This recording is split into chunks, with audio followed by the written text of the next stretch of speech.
Турската и израелската војска се распоредени во Сирија по падот на Башар ал-Асад.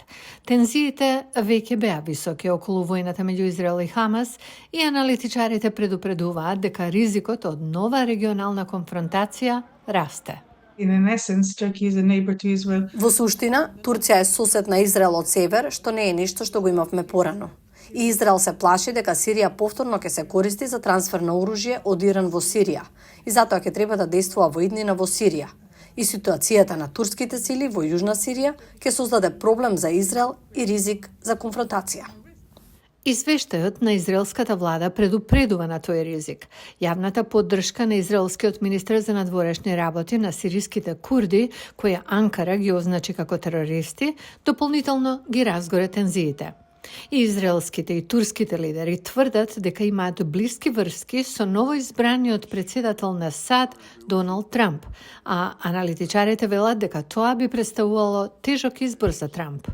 Trump cabinet picks do point. Избраните за кабинетот на Трамп укажуваат на многу произраелска насока и поддршка за Нетањаху. И се разбира, лошата состојба на турските односи со Израел ќе биде проблем, особено во Американскиот конгрес. Но мислам дека надвор од изборот на кабинетот на Трамп и бирократските избори, оваа група, внатрешното јадро, верува дека Турција е клучна за овој регион.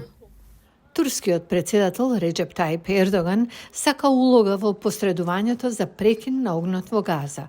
Со оглед на тоа што новоизбраниот председател Доналд Трамп силно се залага за ослободување на израелските заложници пред почетокот на неговиот нов мандат овој месец и напредокот во завршувањето на војната, се отвара можност за Ердоган да ги зајакне своите врски со американскиот лидер што се враќа. Да се представи дека Израел го освои најголемиот дел од она што го сакаше во Газа, Ердоган навистина нема многу причина да биде против Израел, но би ја отстранила најважната пречка за подобри турско-американски односи. Дополнителен механизам за намалување на тензиите ќе биде нормализацијата на односите меѓу Израел и Саудиска Арабија, напор што многумина очекуваат дека Трамп ќе го продолжи. If Trump manages to get the deal, Ако Трамп успее да го постигне договорот за нормализација меѓу Саудиска Арабија и Израел, тоа исто така ќе има многу позитивен ефект врз израелско-турските односи.